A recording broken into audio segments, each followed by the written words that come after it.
বাংলাদেশের রাজনীতির কিংবদন্তির ব্যক্তিত্ব বেগম খালেদা জিয়া। তিনি নিদারুণ অসুস্থ এবং মনে করা হচ্ছে যে তিনি জীবন মৃত্যুর সন্ধিক্ষণ। এই সময়টিতে যা হয়, বাঙালির আবেগ খুব মারাত্মক আকার ধারণ করে। যারা কখনো বিএনপি করেননি কিংবা বেগম খালেদা জিয়ার যে কঠিনতর মুহূর্তগুলো ছিল, তখন তার নামও উচ্চারণ করেননি। তার বাড়ির সামনে যখন বালির ট্রাক দেওয়া হয়েছিল, তিনি একা যখন তার কাজের মেয়ে রহিমাকে নিয়ে তিনি বিতণ্ডা করছিলেন পুলিশের সঙ্গে, ঠিক সেই সময়টিতেও যে সকল লোক সেই গুলশানের ধারের কাছে যাওয়া তো দূরের কথা, ওখানে যাওয়ার কথা কল্পনাও করতে পারেননি, সে সকল মানুষ এখন জিয়া পরিবার, বেগম জিয়া, তারেক জিয়া, তাদেরকে নিয়ে তাদের যে দরদ, আকুতি এবং যে সকল আপত্তিকর কথাবার্তা তারা বলার চেষ্টা করছেন, মানে এগুলো দেখলে অঙ্গ জ্বলে যায়, না সহ্য করা যায়, না চুপ থাকা যায়। বাস্তবতা হলো যে একটি রাজনৈতিক পরিবার, তাদের জন্ম, মৃত্যু, তাদের কর্মকাণ্ড, প্রেম, ভালোবাসা, বিয়ে, শাদী সব কিছুর সঙ্গেই রাষ্ট্র, রাজনীতি এবং রাজনীতির গতি প্রকৃতি নির্ভর করে। রাজনীতিতে যারা খুব আবেগ দেখানোর চেষ্টা করেছেন, যারা সবাই মরেছেন।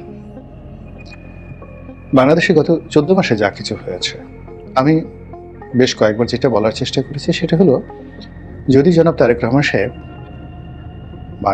2024 সনের আগস্ট মাসের 5 তারিখ থেকে আগস্ট মাসের 8 তারিখ, এই 3 দিনের মধ্যে আসতেন, তাহলে সমস্ত বাংলাদেশ তার নিয়ন্ত্রণে থাকতো এবং তিনি যাকে ইচ্ছে তাকে প্রধান উপদেষ্টা বানাতে পারতেন এবং তিনি 2024 সনের নির্বাচনে তিনি প্রধানমন্ত্রী হতে পারতেন এবং তার কথা মতে 2024 সনের নির্বাচন হতো।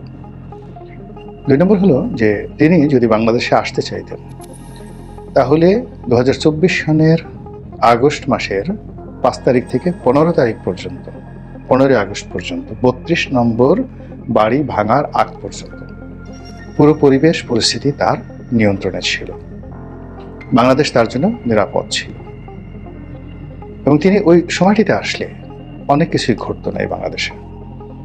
তিনি সেই সময় আসেননি, আসতে পারেননি, আসার জন্য তাকে বলা হয়নি, হোয়াট এভার মেবি। কিন্তু সেই 15 আগস্টের পর থেকে এতগুলো ঘটনা ঘটে গেছে এবং সম্মুখ সারিতে এমন সব বিষয়গুলো নিয়ে আনা হয়েছে যেগুলো আকাশে বাতাসে ভেসে বেড়াচ্ছে। আপনারা জানেন যে গোয়েন্দা সংস্থাগুলো সবসময় ডবল এজেন্ট, ট্রিপল এজেন্ট নিয়োগ করে। যেমন ধরুন, একজন ব্যক্তিকে তারা নিয়োগ করলো যে তাদের টাকা খেয়ে জামাতের হয়ে কাজ করছে, আবার জামাতের হয়ে কাজ করতে গিয়ে সে বিএনপির কাছে যাচ্ছে, এমনকি তারেক রহমান সাহেবের সাথে কথা বলছে, আবার জামাত কি বলল তারপরে সেই কথা বিএনপিকে বলে দিচ্ছে, বিএনপি কি কথা বললো সেই কথা জামাতকে বলে দিচ্ছে, আর বিএনপি জামাত যে কথা বললো সেগুলো গোয়েন্দা সংস্থাকে বলে দিয়েছে। বাংলাদেশে এরকম শত শত লোক রাজনৈতিক অঙ্গনে, যাদেরকে বলা হয় পলিটিক্যাল প্রস্টিটিউট।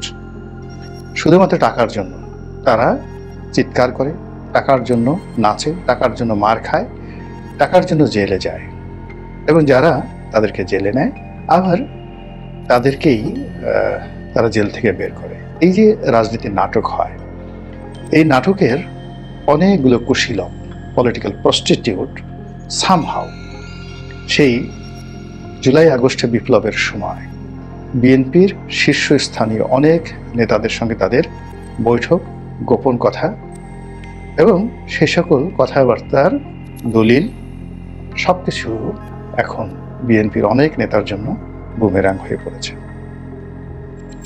যেভাবে পুলিশ হত্যার কথা বলা হচ্ছে, যেভাবে বিভিন্ন সরকারি স্থাপনায় আগুন লাগানোর কথা বলা হচ্ছে, একসময় বলা হতো এটা বিপ্লবীরা করেছে, একসময় বলা হতো এটা আওয়ামী লীগ করেছে, আর এখন বলা হচ্ছে এগুলো আসলে করানো হয়েছে।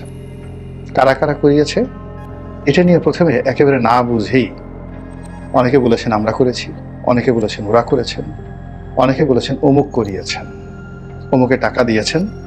এই যে এভিডেন্সগুলো, এই এভিডেন্সগুলো দিয়ে আপনার যে কোনো মানুষকে ফাঁসিতে চড়ানো সম্ভব। 1 মিনিট লাগবে, জাস্ট 1 মিনিট। এই যে মিস্টেকগুলো হয়ে গেছে, এই যে পলিটিক্যাল ব্লান্ডারগুলো হয়েছে, এই ব্লান্ডারের মধ্যে এখন যারা এই রাজনৈতিক অঙ্গনে আছেন, বিএনপি, আওয়ামী লীগ, জামাত, তাদের যারা শীর্ষ নেতৃবৃন্দ রয়েছেন, এনসিপি, আগামী দিনে প্রায় সবাই রাষ্ট্রশক্তির কাছে মাহরুম। এই রাষ্ট্রশক্তি যদি মনে করে রাষ্ট্রের জুডিশিয়ারি, রাষ্ট্রের ব্যুরোক্রেসি, মিলিটারি ব্যুরোক্রেসি, এগুলো যদি মনে করেন যে কাউকে ফাঁসাবেন, প্রায় সবাইকে ফাঁসানোর জন্য পর্যাপ্ত দলিল, দস্তাবেজ, চাক্ষুষ সাক্ষী তারা এই পলিটিক্যাল প্রস্টিটিউটদের মাধ্যমে সেগুলো তৈরি করে রেখেছেন। এর চেয়ে আমি আর প্রকাশ্যে কিছু বলতে পারবো না। তো সেক্ষেত্রে যেটি হচ্ছে, সেক্ষেত্রে পর্দার আড়ালে যে -2 গেম চলছে, খেলা চলছে, এটা নিয়ে আমরা গত সেই 14 মাস ধরে বলে আসছি প্রকাশ্যে। আর আওয়ামী লীগ জমানাতেও আমি ব্যক্তিগতভাবে 2014 সন থেকে বলে আসছি, সেই বিনা প্রতিদ্বন্দ্বিতা নির্বাচনের পর থেকে, যে আওয়ামী লীগের এই করুণ পরিণতি হচ্ছে। আবার এখন আওয়ামী লীগের অনেক মানুষকে আমি খুব উদ্বেলিত দেখি, আশান্বিত দেখি। আজ আপা আসবেন, কাল রাষ্ট্র ক্ষমতা দখল করবেন, পরশুদিন এটা করবেন, ওটা করবেন। আমার কাছে মনে হচ্ছে না পৃথিবী এত সহজ নয়। বিএনপি তারেক রহমান সাহেব আজ আসবেন, নভেম্বরের প্রথম সপ্তাহে আসবেন, মানে গত 14 মাস ধরে বিএনপির যে সকল নেতা বলে আসছেন তারেক রহমান সাহেব আসবেন আসবেন আসবেন, যে সকল নেতা বলে আসছেন তারেক রহমানের জন্য বাড়ি ভাড়া করা হচ্ছে, যে সমস্ত বিএনপি পন্থী লোকজন প্রকাশ করে আসছেন এই যে 1 নম্বর বাড়ি ধোয়া মোছা হচ্ছে, এটা তারেক রহমান সাহেবের জন্য। তারা বিএনপিকে, বেগম জিয়া রাজনীতিকে, তারেক রহমান সাহেবকে যে বিপদের মধ্যে ফেলেছেন, সেই বিপদ এখন রাহুগ্রাস হয়ে পুরো বিএনপিকে এই দুর্বিষহ সময়, অসহনীয় সময়, যখন বেগম জিয়া জীবন মৃত্যুর সন্ধিক্ষণে, তখন তাকে এমন একটা প্রশ্নের মুখে ফেলে দিয়েছে, তাকে স্পষ্টতভাবে দেশে আসার ব্যাপারে কথা বলতে হচ্ছে। কিন্তু তিনি যদি ওই সময়টাতে আসতেন, অর্থাৎ 2024 সনের আগস্ট মাসের 8 তারিখের মধ্যে আসতেন, সব নিয়ন্ত্রণে তার হাতে রাখত, যদি 15 তারিখের আগ পর্যন্ত আসতেন, অনেক কিছু তিনি নিয়ন্ত্রণ করতে পারতেন। তো সেই জায়গাগুলো তো হয়নি। সেক্ষেত্রে তাকে যদি আসতে হয় বাংলাদেশে, রাষ্ট্রীয় প্রোটেকশন লাগবে। আর রাষ্ট্রীয় প্রোটেকশন তিনি তখনই পাবেন যখন তিনি বা তার দল এদেশে রাষ্ট্র ক্ষমতায় অধিষ্ঠিত হবে। তার আগ পর্যন্ত তিনি বা বিএনপির যে সকল শীর্ষ নেতারা এখন রয়েছেন এই বাংলাদেশে, ইনক্লুডিং সালাউদ্দিন সাহেব, মির্জা ফখরুল সাহেব, তারা অতীতের যে কোনো সময়ের চাইতে আরো বিপত্তির মধ্যে আছেন। এটা হয়ে গেছে গত 14 মাসে। এবং বিএনপিটা যত বিপদ আছে তার সাথে আরো বেশি বিপদে আছে জামাত। এর কারণ হলো জামাতের সাথে ভারতের, আমেরিকার, পশ্চিমা শক্তির যে বৈরিতা রয়েছে, যে সন্দেহ রয়েছে, অবিশ্বাস রয়েছে, এটা কেবল তুরস্ক এবং পাকিস্তানকে দিয়ে জামাত দূর করতে পারে নাই, পারবে না। আর এই প্রথমভাবে সামাজিক সন্ত্রাস যেটাকে বলা হয়, সোশ্যাল টেরোরিজম, এই সোশ্যাল টেরোরিজমে এই প্রথম একদিকে জামাত, অন্যদিকে পুরো বাংলাদেশ। এটা বা এরকম দুর্ভাগ্য জামাতের জীবনে কখনো ঘটেনি। তারা কখনো যদি বিএনপির বিপক্ষে গেছে, আওয়ামী লীগ ভারসাম্য রক্ষা করেছে, আওয়ামী লীগের বিপক্ষে গিয়েছে, বিএনপি ভারসাম্য রক্ষা করেছে। কিন্তু এইবার প্রথম জামাত এককভাবে নিজের পায়ে যেভাবে দাঁড়িয়ে আছে, তাতে সারা বাংলাদেশকে তারা পিছনে ঠেলে দিয়েছে। ফলে যখনই কোনো অ্যানার্কি, বিপদ, বিপত্তি, রাগ, ক্রোধ, ঘৃণা, জিঘাংসা, এগুলোকে আমরা মানে যেটাকে অনেকটা সিভিল ওয়ার না বললেও সামাজিক বিশৃঙ্খলা বলতে পারেন, সেরকম একটা অবস্থায় পড়ব, প্রথম আঘাতটা আসবে জামাতের উপর, তছনছ হয়ে যাবে। এই কারণ হলো জামাত সবচেয়ে বড় মিনারটি তৈরি করেছে, বট বৃক্ষটি তৈরি করেছে, কিন্তু তার শিকড় বিএনপি বা আওয়ামী লীগের মতো নয়। কিন্তু গত 14 মাসে তারা একেবারে বিরাট একটা কুতুব মিনার তৈরি করে বসে আছে। দ্বিতীয় সমস্যাটা হবে বিএনপির সব দিক থেকে। তো এইরকম একটা অস্থির অবস্থায় জনাব তারেক রহমান সাহেবকে নিয়ে যখন মানুষ আবেগ দেখাচ্ছিল যে তার আসা উচিত, তারপরে তার মা জীবন মৃত্যুর সন্ধিক্ষণে, এই মুহূর্তে না আসলে তিনি কিভাবে রাজনীতি করবেন, যে সকল অ্যাবসলিউটলি আবেগ তাড়িত কথা, যে কথার দুই পয়সার মূল্য নেই রাজনীতিতে। রাজনীতিতে ক্ষমতা যার হাতে, ক্ষমতার চাবুক যার হাতে, তার কথাই সবাই শুনে। রাজনীতিটা ঘোড়া, যতক্ষণ পর্যন্ত ঘোড়ার পিঠে বসে লাগামটা আপনার হাতে আছে, আপনি যা করেন, খুন, ধর্ষণ, রাহাজানি, চুরি, চামারি, ডাকাতি, ডাজ নট ম্যাটার। আপনি চেঙ্গিস হন, হালাকু খান হন, জনগণ আপনার চাবুকের ভয় হোক আপনাকে মানবে। কিন্তু ঘোড়াটি আপনার হাতে নেই, লাগামটি আপনার হাতে নেই। আপনি যত বড় জ্ঞানী গুণী হন না কেন, কোনো লাভ হবে না। তো এখানে ঘোড়া নেই, লাগাম নেই, চাবুক নেই, কোনো কিছু নেই। আপনি আবেগপ্রবণ হয়ে লাভ দিয়ে ঘোড়ার পিঠে চড়ার বসার চেষ্টা করবেন, মারাত্মক বিপদে পড়ে যাবেন, ঘোড়া আপনাকে ফেলে দেবে। তো সেক্ষেত্রে এই যে জনগণের আবেগে উদ্বেলিত হয়ে, আবেগতাড়িত হয়ে জনাব তারেক রহমান সাহেব একটা স্ট্যাটাস দিয়ে যে কথাটা বলার চেষ্টা করেছেন যে তার দেশে ফেরাটি মূলত তার একক সিদ্ধান্তের বিষয় নয়, তার পরিবারের বিষয় নয়, এখানে আরো অনেক বহু পক্ষ জড়িত আছে।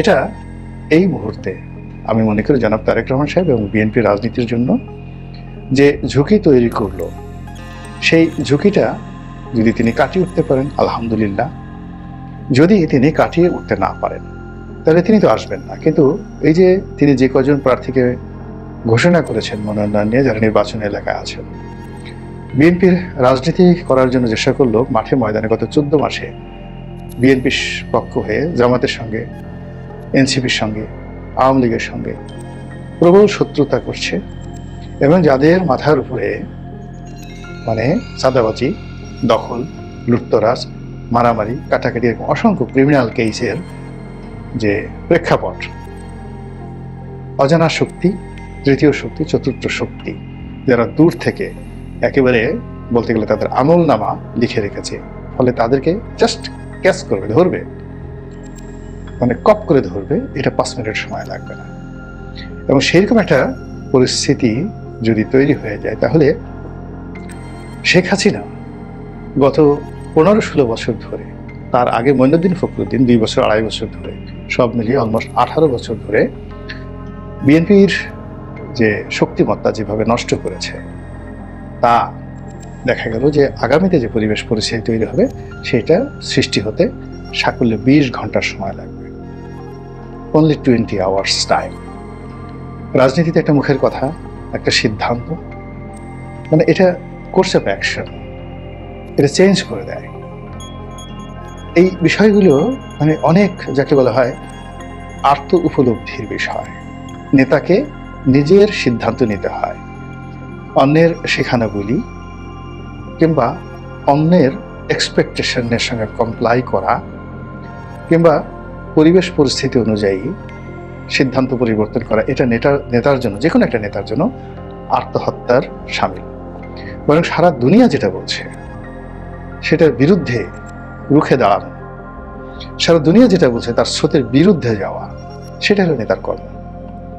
এই গত 14 মাসে একবার সে ডক্টর ইউনূসকে, মানে জনাব তারেক রহমান সাহেব এবং তার যারা ছিলেন নেতৃবৃন্দ, ইউনূস সাহেবকে, তার প্রেস সচিবকে, আসিফ নজরুলকে, রেজওয়ানাকে, কাকে না, সবাইকে তারা তোয়াজ করার চেষ্টা করেছেন, জনগণকে তোয়াজ করার চেষ্টা করেছেন।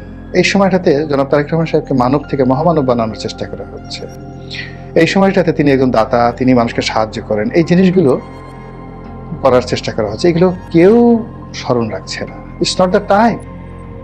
টাইম হলো তারেক রহমান সাহেব যদি প্রধানমন্ত্রী হতেন, প্রধানমন্ত্রী হওয়ার পরে তার এই কাজগুলো করতে হবে গোপনে, কোনো প্রকাশ্যে নয়। আর এই কাজগুলো যারা প্রচার করবে তারা সর্বজন শ্রদ্ধেয়। যেমন বাইতুল মোকাররমের খতিব সাহেব একটা কথা বললেন, জাস্ট একটা উদাহরণ। এখন যিনি খতিব আছেন তিনি কিন্তু অত্যন্ত শ্রদ্ধাভাজন একজন মানুষ। তো তিনি এমনি স্বপ্রণোদিত হয়ে, শিখানোর কোনো কথা না, একটা কথা তিনি বলে ফেললেন যে আমি শুনেছি বা আমি দেখেছি তারেক রহমান সাহেব এরকম একটা কাজ করেছে, আল্লাহ তাকে রহম করুক। না, এরকম সমাজে যারা গণ্যমান্য ব্যক্তি কিন্তু ভাড়া করা লোক দিয়ে, বা রিজভী সাহেবকে সেই বৃষ্টির মধ্যে, বন্যা বাদলের মধ্যে তিনি পাহাড়ের উপর পাঠিয়ে দিয়ে ওখানে যে ফুটবলে যে মেয়েটা ভালো করলো সেই বাড়িতে গিয়ে একটা টিনের ঘর তুলে দিবেন আর সারা দেশের মানুষ তারেক রহমান সাহেবকে একজন দানবীর মনে করবেন, ইম্পসিবল। এটা হবে না, হিতে বিপরীত হবে। বা ওই যে ছেলেটিকে বা মেয়েটিকে রাস্তায় ফেলে গেছে গায়ের রঙের কারণে, তাকে সাহায্য করবেন আর সেটা প্রচার হবে, আর লোকজন মনে করবেন আহা উনি তো হাজী মোহাম্মদ মহসিন। এটা হয় না, এটা দুনিয়ার উল্টো জিনিস। এই সকল কাজ আপনি যদি করেন শুধুমাত্র সদগায় জারি হিসেবে কোনো অবস্থায় প্রকাশ করা যাবে না। আর এগুলোকে যদি আপনি প্রচারের জন্য করে থাকেন, সেখানে আপনাকে অ্যাবসলিউট পাওয়ার লাগবে। আপনি ক্ষমতায় থেকে কাজটি করছেন এবং সেটি প্রচারের জন্য অন্যরকম মিডিয়া লাগবে, আদারওয়াইজ সেটা হবে না। তো এই গত 14 মাসে অনেকগুলো কাজ নেতা হিসেবে তিনি করেছেন to comply with the public sentiment, to earn public support, তারপর to respect somebody, কাউকে বেশি সম্মান দেখাতে গিয়েছেন, to maintain a relation। এরপরে এমন এমন জায়গাতে সম্পর্কগুলো করার চেষ্টা করা হয়েছে যেগুলো বিএনপির সঙ্গে যায় না, তারেক রহমান সাহেবের সঙ্গে যায় না।